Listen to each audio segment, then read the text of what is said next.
ये उन भक्तों के लिए जिनका स्वभाव अच्छा नहीं है, जिनका व्यवहार अच्छा नहीं है, जिनके विचार अच्छे नहीं है, वो भक्त बहुत ध्यान से सुनिएगा इस कथा को। तो पुणे के पास में एक गांव है पुरंदरपुर, वहां पर एक ब्राह्मण रहते थे। स्वरूप ब्राह्मणों का था पर स्वभाव वैश्यों का। वैश्य मतलब हमारे बनिया भाई लोग, उनके जैसा उनका व्यवहार था। कैसा? व्यापार करते थे, धन देते थे, उस पे क्या बोलते हैं उसको, ब्याज पे, ब्याज पे धन देते थे लोगों को। और अपना गल्ला खोल रखा था, गल्ले पे बैठते थे। ब्राह्मण का नियम है संध्योपासन करना चाहिए, यज्ञ करना चाहिए, अध्ययन करना चाहिए, ग्रंथों का अवलोकन करना चाहिए, पर ये सब कुछ नहीं करते थे। सुबह उठे, केवल तिलक लगाया, स्नान करके चोटी शिखा बांधी और सीधे अपने गल्ले पे पहुंच जाते थे। उनको दिन भर का यही, क्या देना है देते रहो। और इन सबके साथ साथ महाकंजूस, खूब धनवान थे।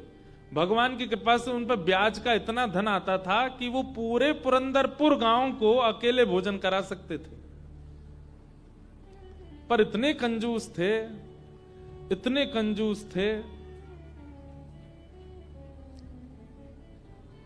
दूध में अगर मक्खी भी गिर जाती तो दूध छान के पी जाते थे। और मक्खी को यूं पकड़ करके उसके भी 2-4 बूंद छींटा जो दूध के होते थे उनको भी लेके पी जाते थे। दूध का क्या बिगड़े, इतने कंजूस। और कंजूसाई की हद तो तब पार हो गई, उनकी पत्नी का नाम था सरस्वती देवी। क्या नाम था? तो सरस्वती देवी जो थी, उनके पिताजी ने इसीलिए ब्याह किया कि भाई ये विप्रदेव जो हैं बड़े धनवान हैं, बेटी खुश रहेगी हमारी। तो सरस्वती देवी का ब्याह हो गया।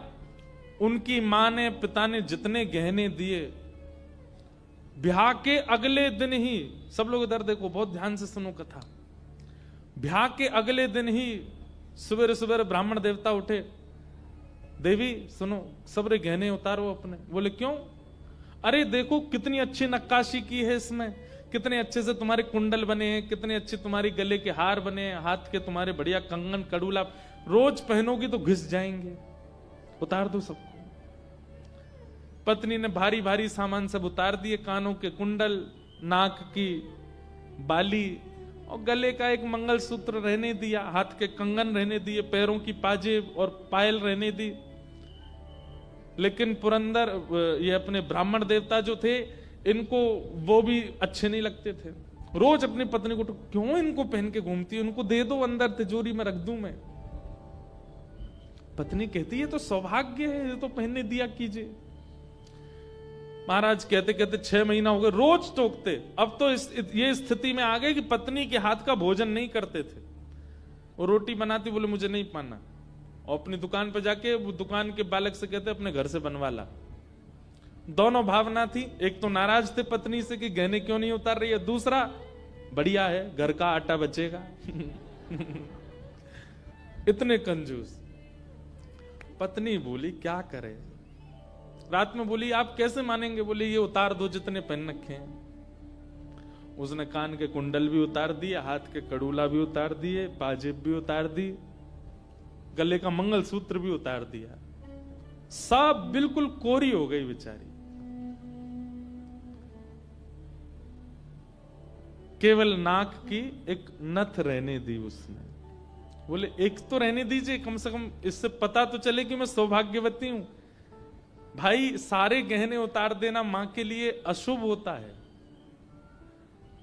पतली सी एक नाक में वो नथ भी नहीं थी, छोटी सी एक कील जैसी थी।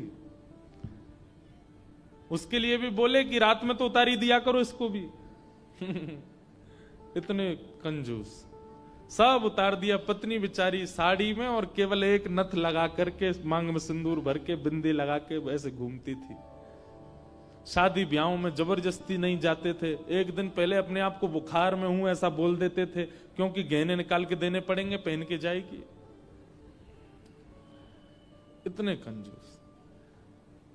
कभी कभी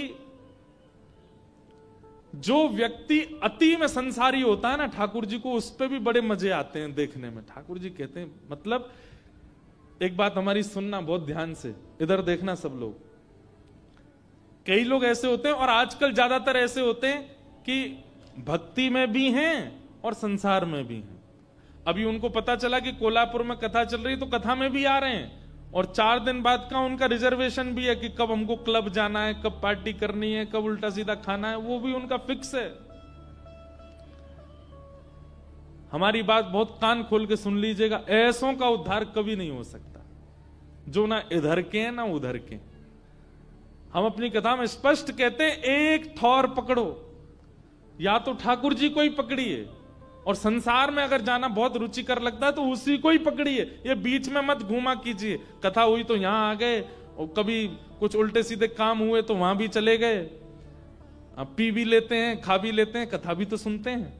ऐसों का तो कभी उद्धार नहीं हो सकता। इसलिए एक ठौर पकड़ो, या तो वहीं के ही रहो, पूरे खाओ पियो आनंद करो, या फिर कथा के ही रहो।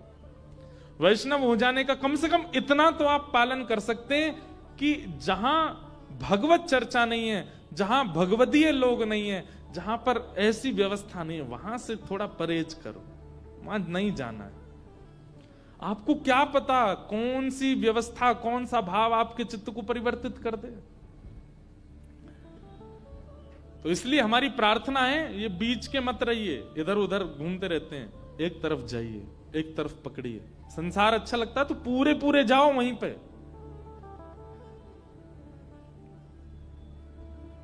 तो कभी कभी ठाकुर जी पूरे पूरे संसारियों पे भी ठाकुर जी रीझ जाते हैं। ठाकुर जी बोले, भाई ये ब्राह्मण देवता बड़ा बहुत अच्छा लग रहा हमको। क्यों? बोले इतना कंजूस तो हमने कभी नहीं देखा है, बहुत भयंकर कंजूस है।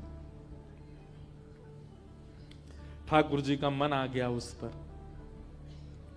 अच्छा, जो पत्नी थी ना सरस्वती देवी, वो बड़ी भक्ता थी, वो तो नाम जप भी करती थी, वो दर्शन करने के लिए भी जाती थी, लेकिन ये नहीं जाते थे उसके साथ। वो अपने माता पिता के मायके जब जाती थी, मायके वाले लेके जाते थे उसको दर्शन कराने, ये तो कभी नहीं लेके जाते थे, तो कंजूस थे, खर्चा होगा। और मायके भी खुद नहीं लेके जाते, इनके भाइयों से बोल देते तुम्हें ही आके ले जाओ, उसमें भी खर्चा ना हो मेरा। सोचो कितनी ऊंचे लेवल के कंजूस। तभी ठाकुर जी का मन आ गया इस पे, तो इसको देखूं मैं एक बार। और हमारे श्री पंडरीनाथ भगवान, श्री विठल भगवान एक दीनहीन से ब्राह्मण का रूप धारण किया, फटी सी धोती पहनी, कुचैली मैली सी कुर्ता पहने, और पुराना काला सा जनेऊ धारण किया, और महाराज ऐसी तिलक सा लगा करके बिल्कुल दीनहीन, झुर्रियां पड़ रही हैं मुखमंडल पर, और ऐसे हाथ जोड़ते भय इनके दुकान पर पहुंच गए। रूप रंग देख करके ही पहले तो ब्राह्मण देवता समझ गए, बोले अरे ये और आ गया, ये कुछ देना वेना तो है नहीं, मांगेगा।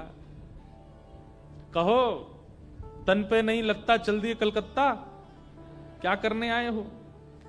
ठाकुर जी बोले बहुत गरीब ब्राह्मण हूं मैं, मेरी बेटी का ब्याह होने वाला है, अपनी पुत्री का ब्याह करना है मुझे, और मुझे ब्याह के लिए थोड़ी व्यवस्था चाहिए धन की। आप तो बहुत बड़े धनवान सेठ हैं, कृपा कर दीजिए ना, कुछ दे दीजिए मुझको, मैं अपनी बेटी का ब्याह कर दूंगा और थोड़ा ठीक हो जाएगा। या तो धन दे दीजिए, नहीं तो कुछ सामान दे दीजिए, सामग्री दे दीजिए, मैं उसी से कुछ ना कुछ तो व्यवस्था करूं। तो ये जो ब्राह्मण थे ना, ये जबरदस्ती रफू की हुई धोती और कुर्ता पहन के जाते थे कि कोई मांगने वाला आ जाए तो उसको दिखा दूं, देखो मेरे खुद के कुर्ता फटे, मैं तुमको कहां से दूं। तो ठाकुर जी को दिखाने लगे, ये देखो मेरी धोती यहां से उधरी हुई है, मेरा कुर्ता यहां से फटा हुआ, कैसे तुमको दूं, मैं खुद नहीं अपने नए खरीद पा रहा, तुमको कहां से दूं भाई। ये सब तो केवल बाहर का दिखावा है, मेरे पे कोई पैसा वैसा कुछ नहीं है, दूसरों का धन ले रखा है मैंने। भैया चलते बनो, कहीं और जाओ, किसी और से मांगो, भगवान करे तुम्हारी बेटी का ब्याह बहुत अच्छा हो। बोले मुझे या तो धन दीजिए, नहीं तो मैं यहीं बैठा रहूंगा। ठाकुर जी जिद पे आ जाएं तो उनको कौन हटावे। ठाकुर जी वहीं बैठ गए द्वार पे, बोले मुझे धन दो, ऐसे तो नहीं जाऊंगा, मैं आपके दर पे आया हूं, कुछ तो लेके जाऊंगा, मेरी बेटी का ब्याह है। अंत में हार करके ब्राह्मण बोला, देखो मैं ऐसे नहीं देता हूं, कुछ लाओ, मेरे पास गिरवी रखो, पैसा ले जाओ, और जब पैसा हो जाए तो पैसा देके अपना सामान ले जाना, तुम पे है कुछ देने के लिए? ठाकुर जी बोले, मुझ पे तो कुछ भी नहीं है, मुझसे कुछ काम करा लीजिए दुकान में, मैं ये कर दूंगा, आपकी साफ सफाई कर दूंगा, इतना कर सकता हूं, उसके बदले कुछ दे। बोले उसकी जरूरत नहीं है, सब है नौकर चाकर मेरे पास, मैं तुम्हें बस इतना कह सकता हूं, कोई मूल्यवान सामग्री दो, पैसा ले जाओ, और जब पैसा हो जाए तो पैसा वापस दे के सामग्री ले जाना। मतलब इतना भी दान नहीं कर सकता मैं।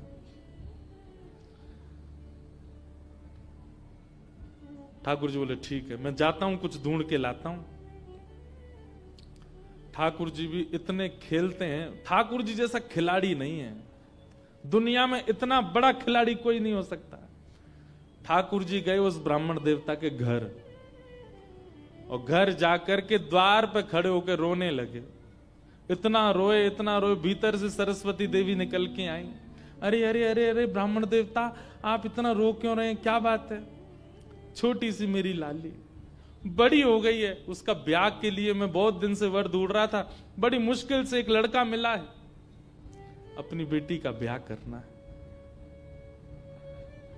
बहुत जगह ठोकरें खा के मांगा मैंने, मुझे किसी ने सहायता नहीं दी, अंत में तुम्हारे द्वार आया हूं, यहां भी नहीं मिला, बेटी को क्या मुंह दिखाऊंगा, यहीं प्राण त्याग दूंगा, जहर मेरी जेब में ही रखा है। सरस्वती देवी तो बेचारी बड़ी भावुक, भक्त का इस स्वभाव है कि वो दूसरे की पीड़ा देख ही नहीं पाएगा, तब समझो वो भक्त है। जो दूसरे की पीड़ा देख ले और देख करके भी बिल्कुल उसका मन घबराए ना, मन बिल्कुल नेत्र सजलना हो, समझना उसमें भक्ति भाव उचित है नहीं। सरस्वती देवी तो रोने लगी, आंखें लाल पड़ गई। बोले, भगवान मेरा मन, अगर मुझ में सामर्थ्य होती मैं पूरा घर आपको दे देती, पर मैं क्या करूं?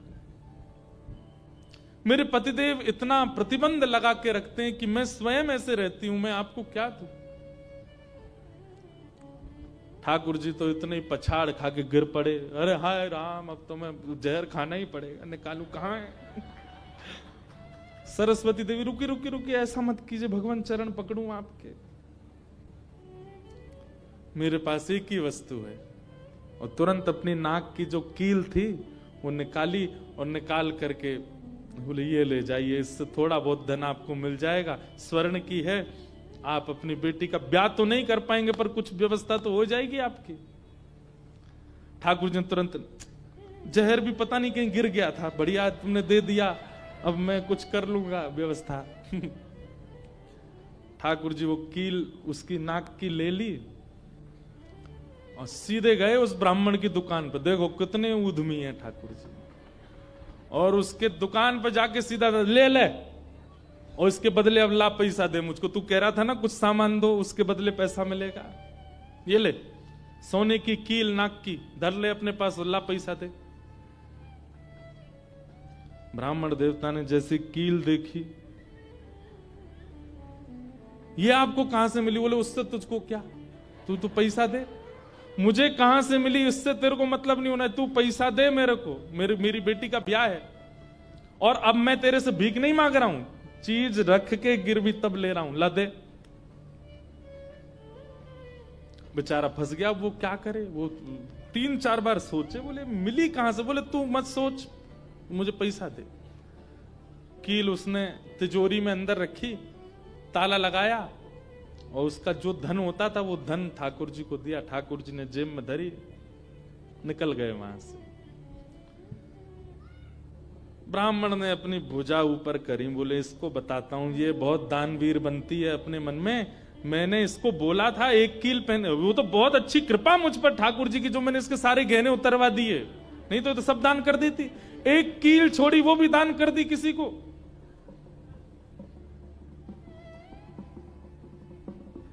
पहुंच गए। अब यहां वो ब्राह्मण जा ही रहा था अपने घर, उससे पहले दुकान का जो मुनीम था वो बेचारा सरस्वती देवी को बहुत मानता था, कभी कभी सहायता कर देती होंगी उसकी। वो सेठ जी से, इनसे ब्राह्मण देवता से पहले ही दौड़ के गया और जाके बोला, मैया आज बचो आप। बोले क्यों, आपने कोई कील दी थी किसी को? बोले हाँ दी तो थी, एक ब्राह्मण के ब्याह के लिए दे दी थी। क्या हो गया? उसने जाके वो आपके पतिदेव को ही दिया और बदले में ले गया पैसा। सरस्वती देवी, हाय नाथ अब नहीं बचूंगी, वो तो बहुत डांटेंगे। बोले वो आ रहे हैं, दुकान बंद कर दी उन्होंने, वो सीधे धोती चढ़ाए ऊपर चले आ रहे हैं सीधे, आप बचो। सरस्वती देवी बोली कहां जाऊं? हे पांडुरंगा, हे विठलनाथ, हे मेरे प्राणनाथ, मेरी रक्षा करो। ये कैसा नियम आपने, मेरे आज जीवन में पहली बार तो कुछ दान किया, वो भी एक ब्राह्मण बेचारा अपनी हत्या करने पर तुला था तो मैंने किया। ये कैसा आपने खेल किया ठाकुर जी, कैसे भी मेरे पति को रोको। लेकिन इतनी डरती थी अपने पति से, इतनी व्याकुल हो गई, तुरंत विष ले लिया। बोली कि मैं उनका क्रोध नहीं सह पाऊंगी, उनकी मार पिटाई डांट नहीं सह सकती, उससे अच्छा तो मैं प्राण त्याग दूं अपने। और श्री पांडुरंग भगवान विठल की सामने सुंदर चित्रपट था, उसी के सामने नेत्र सजल हैं, हाथ में विष का प्याला लेकर के, और बस देखती जा रही है। बोले नाथ मैंने किसी और उद्देश्य से नहीं किया, केवल एक ब्राह्मण की पुत्री का ब्याह हो जाए इसलिए किया, मेरे पति मुझे छोड़ेंगे नहीं, इससे अच्छा मैं प्राण ही त्याग रही हूं। मुझे पता है शास्त्रों में प्राण आत्महत्या करना जघन्य अपराध है, पर मेरे पास और कोई उपचार नहीं है। और जैसे ही अपने मुख से लगा करके विषपान करने लगी, इतने में ही ऊपर से वो नाक की कील आकर के उसके पात्र में ही गिरी, और जैसी खन्न से आवाज हुई, नेत्र खोल करके देखा, भीतर अपने हाथ को डाल करके जैसे ही निकाला तो वही नाक की कील उसके हाथ में आ गई। और नाक की कील हाथ में आते ही, इतने में ही वो ब्राह्मण का प्रवेश हुआ। प्रवेश होते ही उसने भीतर से किवाड़ लगाई, ढूंढने लगा कहां है, कोई साधन मिले इसको बताता हूं। पत्नी सामने खड़ी थी, कहिए कहिए, आज कुछ कहूंगा नहीं, आज तो करूंगा, तू बता, तैने किसी को दान कैसे किया बिना मुझसे पूछे? तू क्या दान किया? तेरी नाक की कील कहां है बता? पत्नी ने अपना हाथ आगे किया, ये रे। उस ब्राह्मण ने जाकर के कील उठाई, तेरे पास कहां से आई? बोले मेरे पास ही थी। नहीं ये तेरे पास नहीं है, ये तो मेरे पास वहां रखी है तिजोरी में भीतर, चाबी मेरी यहां डली हुई है, तेरे पास कहां से आई? बोले मेरे पास ही है, अब बहुत दिन से पहनी हुई थी, साफ करने के लिए उतारी थी थोड़ी सी। ऐसा हो ही नहीं सकता है, मैंने इसके बदले मूल्य दिया है एक ब्राह्मण को, और ये मेरी तिजोरी में रखी है, चाबी मेरे पास है। तो रुक, अभी रुक, मैं अभी जाता हूं। और कील अपने संगी लेके गया, गए, जाकर के दुकान खोली, चाबी लगा करके खोली, तिजोरी जैसी खोल करके देखा उसमें वो कील थी ही नहीं, वो हाथ में थी। ब्राह्मण बोला ये कोई स्वप्न नहीं है, ये कोई अचंबा नहीं है, ये कुछ और है। नेत्र सजल हो गए, दौड़ करके घर आया, बोले मुझे सच बताओ क्या हुआ? पत्नी बोली सच बताऊं? बोले हाँ, मैंने ही ब्राह्मण को दी थी। हाँ वो ब्राह्मण वृद्ध सा, उसके कुर्ते फटे थे, उसकी धोती उधरी सी थी। बोले हाँ उसी को दी थी, वो मुझे दे के गया था और मैंने ये तिजोरी में रखी, तो फिर तेरे पास आई कैसे? बोले मुझे जब पता चला कि आप क्रोध करके आएंगे और मेरे को बहुत सुनाएंगे, डांटेंगे, मारेंगे, तो मैंने सोचा कि मैं इससे अच्छा तो अपने प्राण त्याग दूं। और मैं पांडुरंग के सामने रोते हुए विष लेकर के हाथ में पीने को हुई, इतने में ही आपका घुसना हुआ और ऊपर ना जाने कहां से वो नाक की कील आकर के इसमें गिर पड़ी। ये किसी और ने नहीं, और वो ब्राह्मण कोई और नहीं, साक्षात पांडुरंगा ही थे, वही आए थे, वही आए थे, वही ये सारी लीला करके गए हैं। मैंने जीवन भर भजन किया, जीवन भर विचार किया, दान करूं, पुण्य करूं, सत्कर्म करूं, यज्ञ करूं, पर आपने मुझे कभी अनुमति नहीं दी।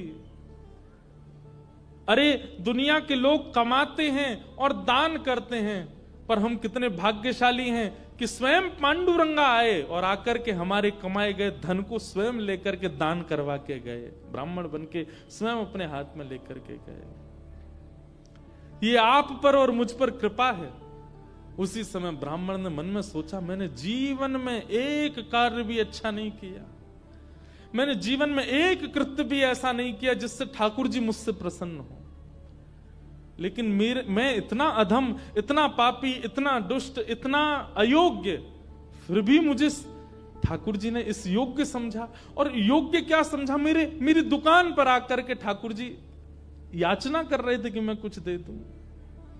मैं कितना बड़ा दुर्भाग्यशाली कि ठाकुर जी मेरे द्वार पर आए और मैंने कुछ नहीं दिया उनको, उनसे हट किया, उनसे कहा कि कुछ लेके आओ तभी तुमको दूंगा।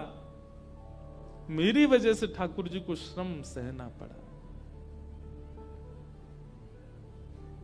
कितने कृपालु हैं बंधुओं ठाकुर जी, आपके अवगुण नहीं देखते। मैं एक बात कथा में कहा करता हूं कि मानव में और परमात्मा में अंतर क्या है। मानव वो जो सब अत्यंत गुणवान में भी अवगुण देखता है, और ठाकुर जी कौन, जो अत्यंत अवगुणी में भी एक गुण देख लेते हैं, इसमें ये गुण है। हम आप कैसे हैं, हमारे सामने 100 प्रशंसा कर दी जाए एक व्यक्ति की, और वो व्यक्ति हमारे सामने आ जाए तो हम उससे 5 मिनट मिलने के बाद जब वापस जाएंगे तो वो कहेगा, बताओ कैसा था, अच्छा था ना लड़का, मैंने उसके बारे में तुमको बताया था, अच्छा ठीक था, लेकिन उसमें भी ये कमी थी। हम कमी बहुत जल्दी ढूंढ लेते हैं। और ठाकुर जी अत्यंत अयोग्य, अत्यंत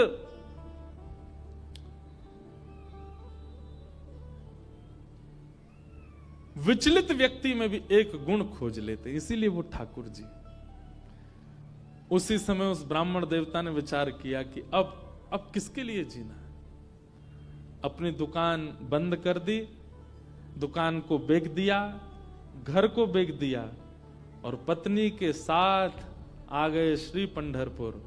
और पंढरपुर में विठल भगवान के आगे आकर के बहुत रोए, याचना करने लगे, नाथ मेरे दुकान पर आप खड़े हो गए आकर के, और मैंने आपको इस प्रकार से दुत्कार दिया, इस प्रकार से आपको कर दिया। बहुत रोए।